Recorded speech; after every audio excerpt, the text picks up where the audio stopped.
नमस्ते बच्चों। इससे पहले देखो बच्चों, हमने समतुल्य प्रतिरोध ज्ञात करना सीखा था दो टर्मिनल्स के मध्य। उसी से ही आगे चलते हैं और डिफरेंट टाइप्स के क्वेश्चंस में लेकर, लेकिन एक दूसरे मेथड से हम लेके चलेंगे। आज हम यहाँ पे दूसरा जो मेथड है वो है हमारा विभव विधि या फिर पोटेंशियल मेथड। अब इतने कॉम्प्लिकेटेड सर्किट आ जाते हैं आपके पास, इतने कॉम्प्लिकेटेड परिपथ आते हैं कि उनमें हमें क्या निकालने के लिए दे दिए जाते हैं, हमें धारा नहीं दे रखी, सीधा हमसे पूछा जाएगा समतुल्य प्रतिरोध ज्ञात करो। तो कैसे ज्ञात करेंगे? एक नया मेथड है आपके पास, वो है पोटेंशियल मेथड से हम ज्ञात करेंगे। चाहे कैसे कॉम्प्लिकेटेड से कॉम्प्लिकेटेड सर्किट अगर हमें दे दें तो उसका भी हम क्या कर सकते हैं, हल ज्ञात कर सकते हैं। ठीक है, तो आज हम कौन सा मेथड देख रहे हैं यहाँ पे बच्चों? Potential method. कौन सा मेथड है? Potential method. ये मतलब पोटेंशियल के द्वारा, कि पोटेंशियल हम डिफाइन कर लेते हैं कि यहाँ से इस टर्मिनल से इस टर्मिनल के मध्य ये पोटेंशियल है, और उसके द्वारा सीधा हम क्या निकाल सकते हैं, उसका समतुल्य प्रतिरोध ज्ञात कर सकते हैं। ठीक है, तो इसके लिए डायग्राम लेके चलते हैं। क्या हमारा डायग्राम? सपोज ये ए टर्मिनल हो गया, ये एक रेजिस्टेंस हो गया, ये एक रेजिस्टेंस हो गया, और ये आर आर और आर। ठीक है, अब यहाँ पे एक तार लगा हुआ है,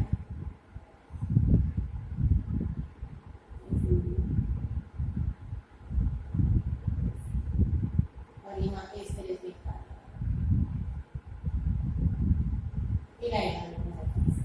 ठीक है बच्चों, तो अब आपसे पूछा है कि ए और बी टर्मिनल के मध्य क्या निकालना है, समतुल्य प्रतिरोध निकालना है।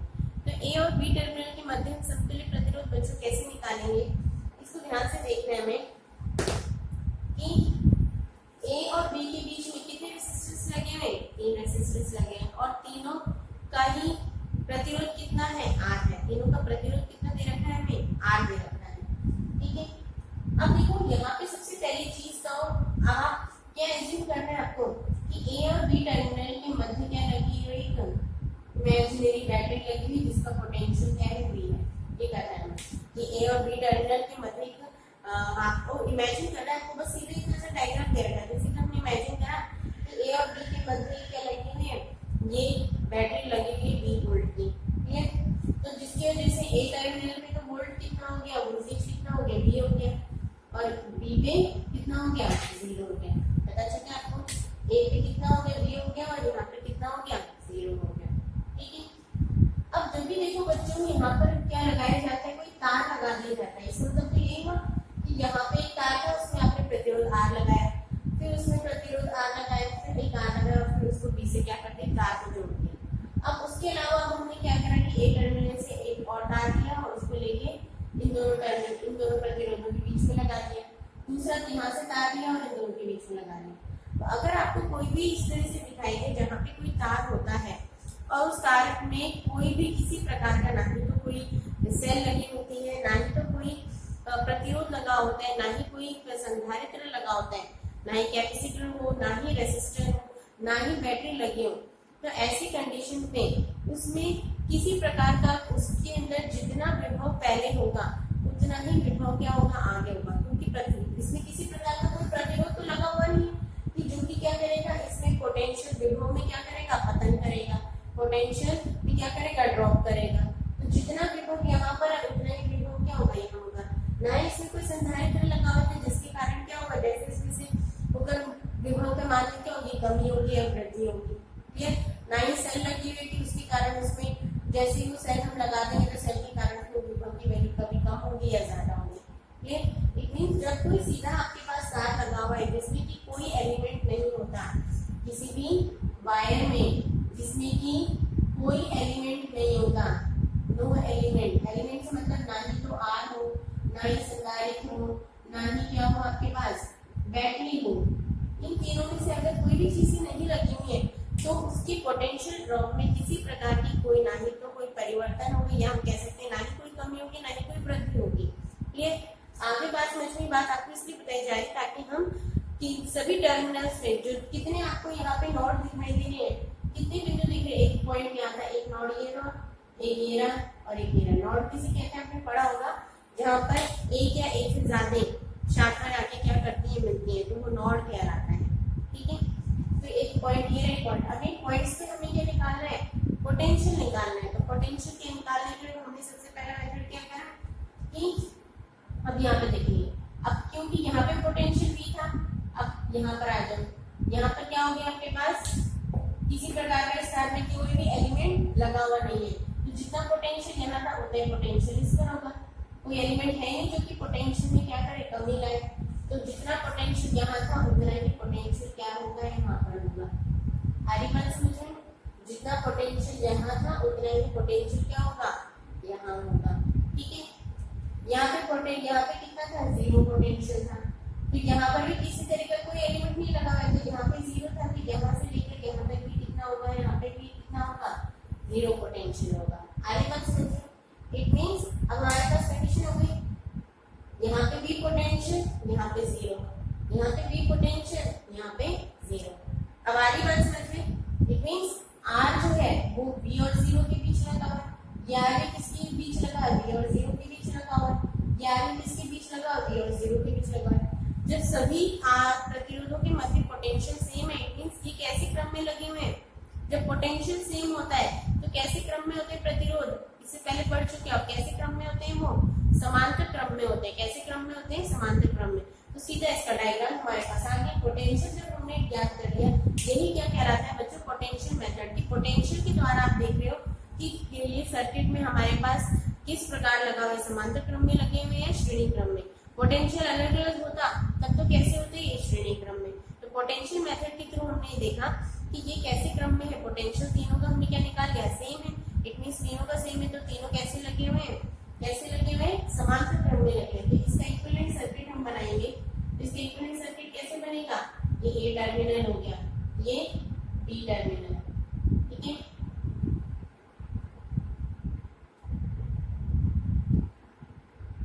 बी जीरो, आर ये वाला भी किस किस के मध्य लग रहा है, बी और जीरो के मध्य, और ये रेजिस्टेंस भी किसके मध्य लग रहा है, बी और जीरो के मध्य। ये वाला रेजिस्टेंस भी बी और जीरो के मध्य, ये वाला भी बी और जीरो के मध्य, और ये वाला भी क्या, बी और जीरो के मध्य। तीनों ही प्रतिरोध किस किस के मध्य लग रहे हैं, बी और जीरो के मध्य। मींस कैसे क्रम में, ये समांतर क्रम में। और इसका फॉर्मूला आपको बताया गया है, जब एक से ज्यादा प्रतिरोध समान प्रतिरोध समांतर क्रम में होते हैं तो कुल प्रतिरोध क्या हो जाएगा, equivalent resistance R E is equal to क्या होगा, आर अपॉन एन। कितने प्रतिरोध है, 3, तो इसकी इक्विवेलेंट रेजिस्टेंस क्या हो जाएगा, आर बाई 3। क्लियर।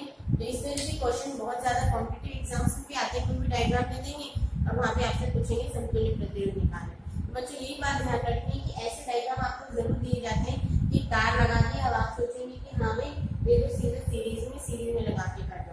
तार लगाया गया, तार इसलिए लगाया गया ताकि वहां पर पोटेंशियल, जहाँ पे भी तार लगा दिया उसके बीच में कोई एलिमेंट नहीं है, तो वहां पर पोटेंशियल क्या बना रहेगा, सेम बना रहेगा। बताया था आपको, वायर लगा दिया उसमें कोई भी एलिमेंट नहीं है, तो वहां पे पोटेंशियल क्या होगा आपके पास, वहां पे पोटेंशियल क्या होगा, सेम होगा, विभव क्या होगा, सेम बना रहेगा, उसमें किसी प्रकार की कमी या वृद्धि नहीं होगी। क्लियर है बच्चों। तो ये तो हो गया हमारे पास पहली कंडीशन। यही कंडीशन आपको ध्यान में रखनी, ये क्या कहलाता है, हमारा पोटेंशियल मेथड कहलाता है। कि दो टर्मिनल्स के मध्य पहले हमने पोटेंशियल बता दिया कितना है, और उसी प्रकार से सभी प्रतिरोधों के मध्य पोटेंशियल बता देंगे, और उसी प्रकार से अगर पोटेंशियल सेम आएगा तो समांतर क्रम में, पोटेंशियल अलग अलग आएगा तो कैसे क्रम में होंगे, वो श्रेणी क्रम में होंगे। ठीक है, ऐसा भी एक और क्वेश्चन देखते हैं हम, और इसी के अकॉर्डिंग हम क्या निकालेंगे, चाहे हमारे कैसे भी कॉम्प्लिकेटेड सर्किट हो उसकी वैल्यू हम आसानी से निकाल सकते हैं समतुल्य प्रतिरोध की। क्लियर है बच्चों। तो देखते हैं नेक्स्ट क्वेश्चन। नेक्स्ट क्वेश्चन क्या है हमारे पास,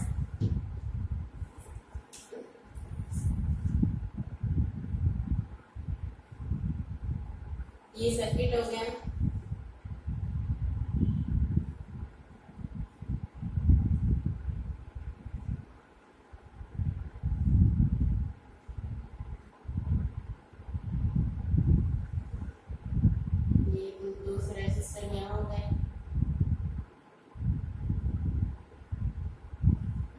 इसका मतलब पता है ना, ये इसके मतलब कि इसको काट के नहीं जा रहा है वायर, इसको इसके ऊपर से है, ये इस तरह का निशान होता है ना, इसका मतलब क्या होता है कि इसके ऊपर से वायर लेके जा रहे हैं। ठीक है, ये सारे प्रतिरोध कितने होंगे, R R R R R R, ये ए टर्मिनल हो गया, ये बी टर्मिनल हो गया। वही सेम कि ए और बी टर्मिनल के मध्य आपको क्या पूछा है, प्रतिरोध ज्ञात करना है। ए और बी टर्मिनल के मध्य प्रतिरोध ज्ञात कीजिए। तो ए और बी टर्मिनल के मध्य प्रतिरोध, अभी बहुत कॉम्प्लिकेटेड से सर्किट लग रहा है। तो ए और बी के टर्मिनल, सबसे पहला काम आपके पास क्या है पोटेंशियल मेथड में, कि ए और बी टर्मिनल के मध्य हमने क्या मान ली कि क्या लगाया रखे हमने, एक इमेजिनरी बैटरी 20 वोल्ट की एक इमेजिनरी बैटरी लगा रखी है। आपको हम बनाना नहीं, खुद इमेजिन कर रहे हैं, इसमें मैं इस तरह से डॉटेड लाइन से बना रही हूँ। 3 वोल्ट की इमेजिनरी बैटरी लग रखी है। तो ए पे तो कितना वोल्ट हो गया, बी पोटेंशियल बी हो गया और इस पे 0। ये सबसे पहला काम है कि ए पे कितना पोटेंशियल है और बी पे कितना पोटेंशियल हमने देख लिया। तो ए पे तो बी पोटेंशियल हो गया और बी पे 0 पोटेंशियल। ठीक, अब ए और बी के बीच निकालना है। सबसे पहली चीज, आप वहां पे जाइए जहां पर कोई भी वोल्टेज में किसी तरह का, पोटेंशियल में किसी तरह का कोई परिवर्तन नहीं आ रहा है। तो परिवर्तन नहीं आ रहा है, यहाँ पे तो रेसिस्टर लगा हुआ, यहाँ पे तो पोटेंशियल में क्या होगा, ड्रॉप हो जाएगा, विभव में क्या होगा, पता नहीं होगा। अब हम यहाँ गए, यहाँ पे हम देख रहे हैं कि तार लगा हुआ और बीच में कोई एलिमेंट नहीं है। अभी आपने पढ़ा है कि अगर कोई तार लगा रखा है और उसमें किसी तरह का कोई एलिमेंट, प्रतिरोध, संधारित्र या बैटरी नहीं लगा रखी है, तो उसके विभव में किसी प्रकार का कोई परिवर्तन नहीं होगा। पोटेंशियल यहाँ पे कोई एलिमेंट नहीं है, तो यहाँ पे पोटेंशियल क्या बना हुआ है, सेम बना हुआ है। कहाँ से कहाँ तक बना रहेगा, यहाँ तक बी पोटेंशियल बना हुआ है। क्लियर। ऐसे यहाँ पर यहाँ पे 0 था, यहाँ पे किसी प्रकार, यहाँ पर खुद जाएंगे तो यहाँ पे तो प्रतिरोध आर लगा हुआ है, यहाँ तो चेंज होगा। फिर हम यहाँ गए, यहाँ देखें तो यहाँ पे कोई एलिमेंट ही नहीं, यहाँ से लेकर यहाँ तक पोटेंशियल कितना बना हुआ है, 0 बना हुआ है। इट मीन्स जितना पोटेंशियल यहाँ बी बना हुआ है, यहाँ 0 बना है, उतना ही बी यहाँ पर और यहाँ पर बना हुआ है। ठीक, तो आप साफ देखें ये दोनों प्रतिरोध किस किस के मध्य है, बी और 0 के मध्य है। क्लियर। ये दोनों प्रतिरोध किसके मध्य आ गए, बी और 0 के मध्य। ये दोनों प्रतिरोध किसके मध्य आ गए, बी और 0 के मध्य। ये दोनों प्रतिरोध भी किसके मध्य आ गए, बी और 0 के मध्य। आगे बात समझ लो। तो अब जैसे ही हमने इनके मध्य पोटेंशियल लगाया, पोटेंशियल सेट करा टर्मिनल्स के मध्य, वैसे ही हमारे पास सारे क्रम अपने आगे निकल के आ गए। इट मींस ये दोनों प्रतिरोध बी और 0 के मध्य है, ये दोनों भी बी और 0 के मध्य है, ये दोनों भी बी और 0 के मध्य। इट मींस कि ये चारों क्या है हमारे समांतर क्रम में। तो इसका इक्विवेलेंट सर्किट आप बना सकते हो आसानी से। सबसे पहले कोई ए और बी टर्मिनल, सबसे पहले इसको बना लेते हैं। ए और बी, आर और आर के, ए और बी टर्मिनल के मध्य हमने बना लिए। आर और आर क्या है यहाँ पे, ए और बी टर्मिनल के मध्य। ये दोनों भी क्या है, बी और 0, या ए और बी टर्मिनल के मध्य। यहाँ बी है, यहाँ 0 है। ये दोनों भी क्या है आपके, बी और 0 के मध्य है। ये दोनों भी क्या है आपके, बी और 0 के मध्य। ये दोनों भी किसमें है, ए और बी टर्मिनल से बी और 0 पोटेंशियल के मध्य। ये आगे हमारे पास, अब ये दोनों श्रेणी क्रम में, ये श्रेणी क्रम में, ये श्रेणी क्रम में, ये श्रेणी क्रम में। ये कितना हो गया, 2r, ये कितना हो गया, 2r, ये कितना हो गया, 2r, और ये भी कितना हो गया, 2r। It means 2r 2r 2r, ये चारों कैसे लगे हुए, समांतर क्रम में लगे हुए। तो सीधे इसका फॉर्मूला निकाल लेते हैं। समांतर क्रम में लगे तो इक्विवेलेंट रेजिस्टेंस कितना हो गया, चारों शाखाओं में कितना रेजिस्टेंस लगा हुआ है, 2r रेजिस्टेंस लगा हुआ है। और कितनी बार लगा हुआ है, 4 बार। तो 2r/4, तो आंसर क्या आ गया, r/2। इट मींस कि ए और बी टर्मिनल के मध्य समतुल्य प्रतिरोध कितना होगा, r/2। इतने छोटे से रूप में सॉल्व होगी। ठीक, अब देखिए इसको लग रहा था पता नहीं इतना बड़ा डायग्राम लिख दिया, इसको पता नहीं कैसे सॉल्व करेंगे। हो गया आसानी से सॉल्व। सबसे पहले हमने पोटेंशियल सेट कर दिया। पोटेंशियल जैसे ही सेट करोगे अपने आप आपके पास सारी चीज क्लियर हो जाएगी। जहां जहां सेम पोटेंशियल है उनको समांतर क्रम में लगा दो, अरेंज कर दो, और उसके बाद सीधा उसको हल कर लेना है। क्लियर। तो यहाँ पे समतुल्य प्रतिरोध कितना होगा, R/2 होगा। ठीक है बच्चों, ऐसे एक और क्वेश्चन करके देखते हैं लास्ट। क्लियर, उसके बाद आप अपने आप करके देख लेगा। ओके, नेक्स्ट क्वेश्चन है हमारा। अब इसमें बच्चों आप प्रतिरोध में कॉम्बिनेशन ऑफ रेसिस्टर में जितने क्वेश्चन आप करके देखोगे उतना ही आपको कॉन्सेप्ट क्या होगा, क्लियर होता चला जाएगा। जितने नंबर ऑफ क्वेश्चंस करेंगे उतना ही कॉन्सेप्ट क्लियर होगा। क्वेश्चंस नहीं करके देखोगे तो नहीं होगा क्लियर, क्योंकि रेगुलर क्वेश्चन करके देखोगे तभी आपको पता चलेगा कि आप कहाँ पे अटक रहे हो या आपको कहाँ पे प्रॉब्लम आ रही है। ठीक है, उसके बाद जो नेक्स्ट है हमारा, एक और क्वेश्चन देखते हैं। तो नेक्स्ट क्वेश्चन क्या है हमारा इस तरीके से,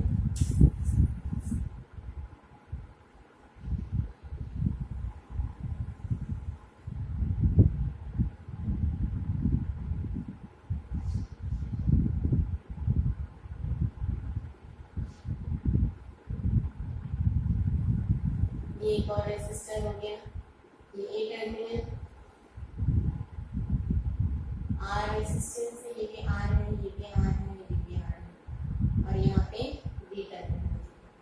क्लियर, ए और बी टर्मिनल के मध्य क्या निकालना है, हमें रेसिस्टेंस निकालना है, इक्विवेलेंट रेसिस्टेंस।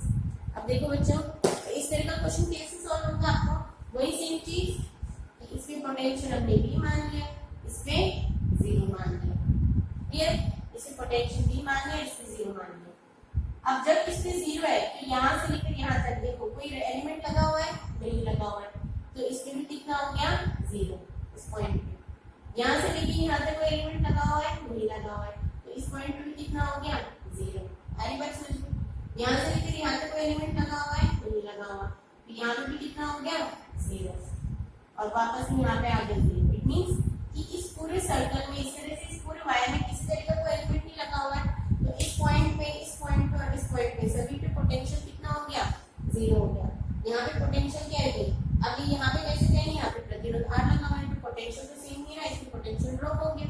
क्लियर, अब देखो यहाँ पर इस पॉइंट में हम क्या बनाएंगे कि ए और बी टर्मिनल जो है वो डायरेक्ट एक दूसरे से तो जुड़े हुए नहीं है, बीच में यहाँ पे एक पॉइंट आया, तो इस पॉइंट को हमने कोई भी नाम दे दिया कि पॉइंट कितना है, एक्स है। ये पॉइंट क्या है हमारे पास, एक्स। क्लियर, तो अब बना लेते हैं उसका इक्विवेलेंट सर्किट। ये ए टर्मिनल हो गया, ए और एक्स, हम एक नया टर्मिनल ले लिया एक्स, क्योंकि हमारे जितने भी अन्य प्रतिरोध थे वो इस वाले टर्मिनल से आके जुड़ रहे हैं। क्लियर, तो ए टर्मिनल हमने ले लिया, ए और एक्स टर्मिनल के मध्य, ए और एक्स टर्मिनल के मध्य आर प्रतिरोध लगा हुआ है। क्लियर, एक्स और जीरो के मध्य आर लगा हुआ है, एक्स और जीरो के मध्य आर लगा हुआ है, एक्स और जीरो के मध्य कितना लगा हुआ है, आर लगा हुआ है। क्लियर, यहाँ हम कह सकते हैं कि एक्स और बी टर्मिनल के मध्य आर लगा हुआ है, एक्स और बी टर्मिनल के मध्य आर लगा हुआ है, और एक्स और बी टर्मिनल के मध्य। तो ये बात तो क्लियर हो गई कि ये सारे कैसे हैं, एक ही टर्मिनल्स के मध्य लगे हुए, तो ये तीनों कैसे हो गए, कैसे हो गए, समांतर क्रम में हो गए। ये भी एक्स और बी टर्मिनल के मध्य, ये भी एक्स और बी टर्मिनल के मध्य, ये भी एक्स, इसके बीच पोटेंशियल एक्स और जीरो है, इसके बीच में जीरो और पोटेंशियल ड्रॉप होगा, इसके मध्य में क्या मींस ये बी और एक्स टर्मिनल के मध्य, ये बी और एक्स टर्मिनल के मध्य, ये भी जब तीनों एक ही टर्मिनल्स के मध्य के कैसे क्रम में हो गए, समांतर क्रम में हो गए। तो हमारे यहाँ पे बी टर्मिनल है, क्लियर, एक रेजिस्टेंस हो गया बी और एक्स टर्मिनल के मध्य, एक रेजिस्टेंस हो गया बी और एक्स टर्मिनल के मध्य, और तीसरा रेजिस्टेंस हो गया बी और एक्स टर्मिनल के मध्य। ये तो कह रहे हैं यहाँ पे, ये तो ए टर्मिनल हो गया, ए और एक्स के बीच में आर प्रतिरोध लगा हुआ है, ये बना दिया हमने। उसके बाद हम देख रहे हैं कि जितने तीनों वोल्टेज हैं ये कैसे लगे हुए हैं, एक्स और बी टर्मिनल्स के मध्य, क्योंकि हमने यहाँ पे देखा सभी पे पोटेंशियल क्या है, जीरो जीरो, या जो पोटेंशियल बी टर्मिनल है वो पोटेंशियल सभी पर है, तो ये तीनों कैसे हो गए, समांतर क्रम में हो गए। तो बना सकते हैं, तो इस इन तीनों पर क्या हो गया, हमारे पास इक्विवेलेंट रेजिस्टेंस कितना हो गया, आर ई इक्वल्स टू कितना हो गया, R/3। तो इसका भी इक्विवेलेंट सर्किट हमारे पास क्या आ गया, इस तरह से ए और बी, यहाँ पे तो R है, यहाँ पे R/3 आर ई क्या आ जाएगा, दोनों श्रेणी क्रम में सीरीज में, सीरीज में क्या आ जाएगा R plus R by three, कितना आ जाएगा 4r/3। ये इट मींस दोनों के मध्य इक्विवेलेंट रेजिस्टेंस कितना होगा बच्चों, 4r/3 के इक्विवेलेंट होगा। कितने किसके इक्विवेलेंट होगा, 4r/3 के इक्विवेलेंट। ठीक है, आ रहा है समझ में, क्योंकि जितना अगर आपको समझ में आ रहा है तो ही आपको क्वेश्चन करने में क्या आएगा, मजा आएगा। समझ में नहीं आएगा तो क्वेश्चन करने में बिल्कुल मजा नहीं आएगा। वही सेम चीज, जो भी ए और बी टर्मिनल है उसमें पोटेंशियल बी और जीरो रखना है।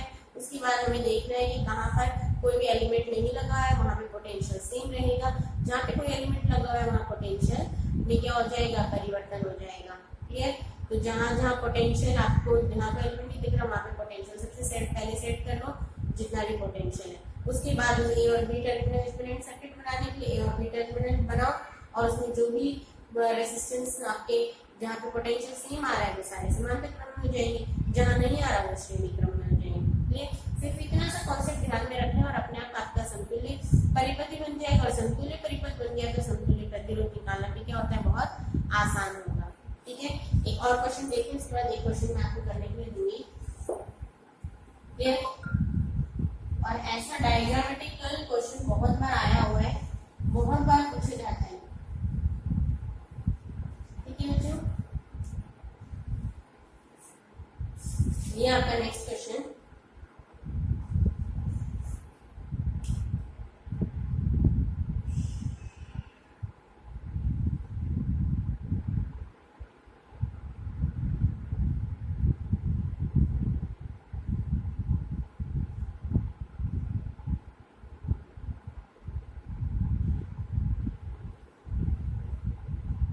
आपको ये है ए टर्मिनल और ये है B terminal, R R R R R. ये ए टर्मिनल दे रखा है, ये बी टर्मिनल दे रखा है। ए और बी टर्मिनल्स के मध्य क्या निकालना है, हमें समतुल्य प्रतिरोध निकालना है। अब हमें देखना है कि ए और बी के बीच में तो आ रही है केवल, टोटल रेजिस्टेंस निकालना है ए और बी के बीच में कितना है। ठीक है बच्चों, वही सेम मेथड अपनाना है। ठीक है, कौन सा मेथड अपनाना है आपको, वही सेम मेथड अपनाना है जो आप इससे पहले करते आ रहे हैं। ठीक है, अब सबसे पहले तो ए और बी टर्मिनल देखो। ठीक है, ए पे पोटेंशियल आपने मान लिया कितना है, बी है, और बी पे पोटेंशियल कितना है, जीरो है। ए पे बी है और इस पे जीरो है। ठीक है, अब देखो आप ए से इस तरफ जा रहे हैं तो भी प्रतिरोध लगा हुआ है, यहाँ पे जा रहे हैं तो भी प्रतिरोध लगा हुआ है, यहाँ पे जा रहे हैं तो भी प्रतिरोध। पोटेंशियल में क्या हो रहा है, ड्रॉप हो रहा है। यहाँ जाते पोटेंशियल चेंज हो गया। बी में भी क्या देख रहे हैं कि यहाँ पे भी लगा हुआ है प्रतिरोध, यहाँ भी लगा हुआ है, यहाँ भी लगा हुआ है, तो यहाँ पर पोटेंशियल में क्या हो रहा है, चेंज हो रहा है। क्लियर, अब उसके बाद यहाँ आ जाइए, यहाँ अब हमने देखा कि ये हमें सीधा तार दिखाई दे रहा है जिसमें कोई एलिमेंट नहीं है, सीधा तार दिखाई दे रहा है जिसमें कोई एलिमेंट नहीं है। यहाँ पर बी पोटेंशियल गया, उसके बाद प्रतिरोध आर की वजह से इसमें क्या हो गया, परिवर्तन हो गया, पोटेंशियल ड्रॉप हो गया। लेकिन यहाँ पे जाके क्या हो गया, एक्स पोटेंशियल है। अब वो एक्स पोटेंशियल यहाँ से लेकर यहाँ तक क्या बना हुआ है, सेम बना हुआ है, क्योंकि यहाँ पे किसी तरह का कोई एलिमेंट नहीं है। तो यहाँ पे एक्स पोटेंशियल है तो यहाँ पर भी कितना पोटेंशियल होगा, एक्स होगा। क्लियर, बाकी सब जगह प्रतिरोध लगे रहते हैं, वहां पे हमारे पास इस प्रकार से आंसर नहीं आएगा। क्लियर, अब सबसे पहली चीज तो हमारे पास क्लियर होगी कि ए और बी के बीच में आर प्रतिरोध लगा हुआ है, ए और एक्स के बीच में आर, यहाँ पर भी ए और एक्स के बीच में आर। ठीक है, ए और बी के बीच में कितना लगा हुआ है, आर लगा हुआ है। ए और एक्स के बीच में आर लगा हुआ है, ए और एक्स के बीच में कितना लगा हुआ है, आर लगा हुआ है। तो ये दोनों तो कैसे हो गए आपके, समांतर क्रम में। क्लियर, बी और एक्स के बीच में आर लगा हुआ है, बी और एक्स के बीच में आर लगा हुआ है, तो ये दोनों हो गए समांतर क्रम में। क्लियर हो गई कंडीशन, ए और बी के बीच में आर, ये वाला आर जो है वो ए और बी के बीच में होगा, ये आर ए और एक्स के बीच में, ये आर ए और एक्स के बीच में, तो ये दोनों समांतर क्रम में। ये बी और एक्स के बीच में और ये और बी और एक्स के बीच में, तो ये दोनों क्या हो गए, समांतर क्रम में। क्लियर, तो बना लेते हैं, ये हमारा ए हो गया, ए और बी के बीच में, ए और बी के बीच में कितना लगा हुआ है, आर लगा हुआ है।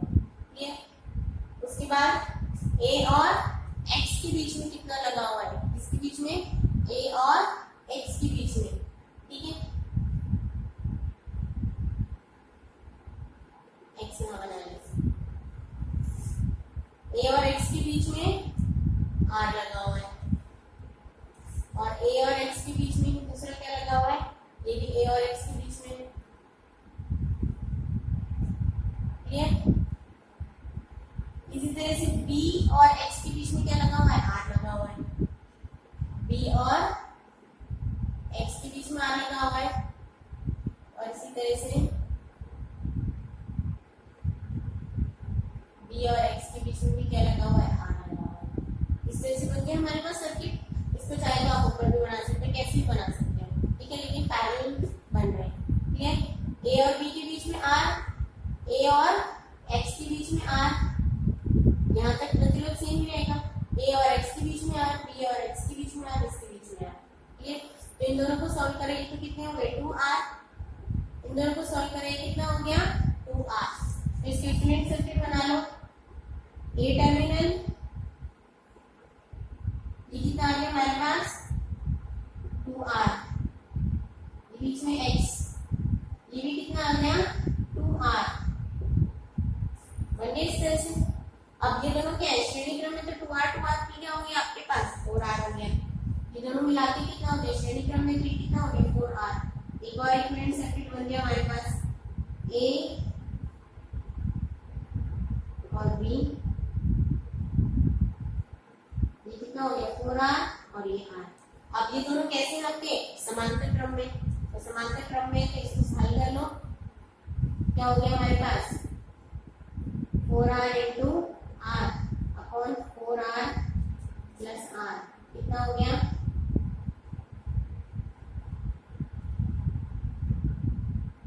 कितना हो गया हमारे पास, 4r स्क्वायर अपॉन 5r, कितना हो गया, 4r बाई 5, कितना आ गया, 4r बाई 5। ये हमारे पास a और b टर्मिनल्स के मध्य, किसके मध्य, इसका इक्विवेलेंट सर्किट यहाँ बना लेते हैं। तो a और b टर्मिनल के मध्य, a व b टर्मिनल के मध्य 4r बाई 5 क्या होगा, इक्विवेलेंट रेजिस्टेंस होगा। कितना रेजिस्टेंस है a और r के बीच में, 4r बाई 5 क्या होगा हमारे पास, इक्विवेलेंट रेजिस्टेंस होगा। क्लियर है बच्चों। तो इस तरह से हम क्या कर सकते हैं, इसे हल कर सकते हैं, ठीक है। ए और एक्स के बीच में, ए और इसके बीच में, और आर और 0 के बीच में, क्लियर। इस तरह से हमारे पास हल आ जाएगा। और सॉल्व करने पर हमारे पास दोबारा देख लेते हैं एक बार, क्या ये सॉल्व करा तो हमारे पास क्या आंसर आ रहा है, यहाँ आर था, इसको करेंगे तो ये कितना हो गया हमारे पास, आर और आर, यहाँ पे पैरेलल में थे ये, आर आर आर कितना हो गया यहाँ पे, तो आर बाई 2। मैं एक बार दोबारा देख लो बच्चों, श्रेणी के हिसाब से लिख दिया था, ये कितना हो गया, आर बाई 2, ठीक है। दोनों पैरेलल में तो आर बाई 2, इसका भी हो गया आर बाई 2, आर बाई 2 हो गई, आर बाई 2 और आर बाई 2, ठीक है। और हमारे पास आर बाई 2 को सीरीज में करेंगे तो कितना आएगा हमारे पास, आर आएगा, और आर को करेंगे तो हमारे पास एट लास्ट रेजिस्टेंस कितना आ गया हमारे पास, आर बाई 2, क्लियर। तो हमारे पास आंसर क्या आ गया, इक्विवेलेंट रेजिस्टेंस कितना होगा, आर बाई 2 होगा। ये दोनों पैरेलल में, तो पैरेलल के लिए सीधा फॉर्मूला लगाएंगे आर बाई 2, इसके लिए भी दोनों पैरेलल में तो फॉर्मूला लगाएंगे R by 2, R by 2 resistance series में हो गए, तो हमारे पास आर आ गया इक्विवेलेंट रेजिस्टेंस, और ये दोनों भी किसमें, पैरेलल में, तो पैरेलल में सीधा आर बाई 2, क्लियर। तो इस तरह से हमारे पास क्या आ जाएगा, इक्विवेलेंट रेजिस्टेंस हम निकाल सकते हैं। अब एक क्वेश्चन मैं आपको देती हूँ, इसमें करने के लिए वो क्वेश्चन आपको करके देखना है, रजिस्टर में सबका होना चाहिए वो क्वेश्चन, ठीक है। देखो ये क्वेश्चन, ये आपका होमवर्क के लिए क्वेश्चन, ठीक है। आपके पास इस तरह से दे रखा है, रेजिस्टेंस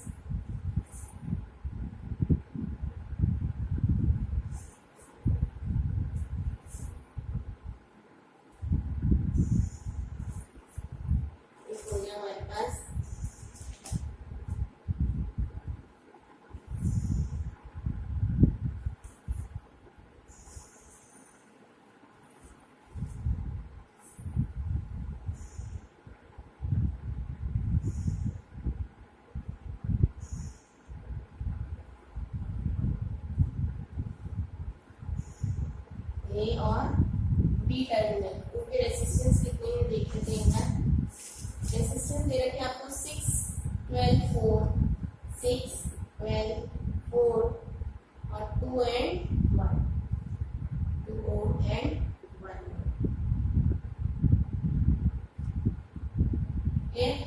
तो ए और बी टर्मिनल्स के मध्य वही है क्वेश्चन आपका, ए और बी टर्मिनल्स के मध्य क्या निकालना है, equivalent resistance between A and B terminal.